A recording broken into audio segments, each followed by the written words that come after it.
Headlines: uncertainty remains between the U.S. and Iran. And today, President Trump said it appears Tehran is now backing away from conflict. CBS 2's Jessica Layton here now with more on this. Jessica. Maurice and Christine, tonight top leaders with the Pentagon say Iran tried to kill U.S. troops, but no Americans died in the attack on the bases in Iraq last night. And even though the president hinted at de-escalation, he says Iran's days of being a destructive force in the Middle East are now over. Sirens rang out in Baghdad Wednesday night inside the Iraqi capital's heavily fortified green zone, where the U.S. embassy is located. The alarms a day after Iran fired 16 missiles at bases in Iraq where U.S. troops are stationed. We're dealing with a country that's been the leading state sponsor of terrorism for more than 20 years.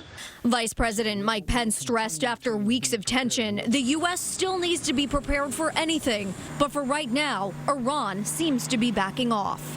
Well, I think the American people can rest easier tonight. The words from the VP and the president himself. Iran appears to be standing down. Seemed to ease fears that America was on the brink of war. The hinting of de-escalation came after it was confirmed no American lives were lost when Iran launched missiles at Al-Assad Air Base and in Erbil. Troops had hours of warning and sheltered in bunkers. Because of the precautions taken, the dispersal of forces, and an early warning system that worked very well.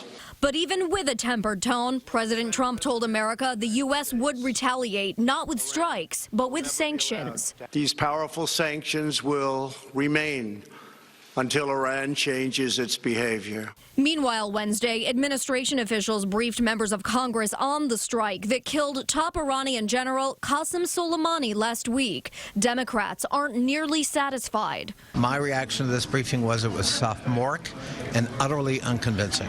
Even some GOP members were fired up about feeling like they weren't getting answers. Was probably the worst briefing I've seen, at least on a military issue. Now, remember, the Trump administration has said repeatedly it doesn't want regime change in Iran, but now they're saying they do want the regime to change its behavior. Iran says it won't make any concessions until the U.S. gives up bases and moves troops out of Iraq. Christine. Okay, Jessica, thank you.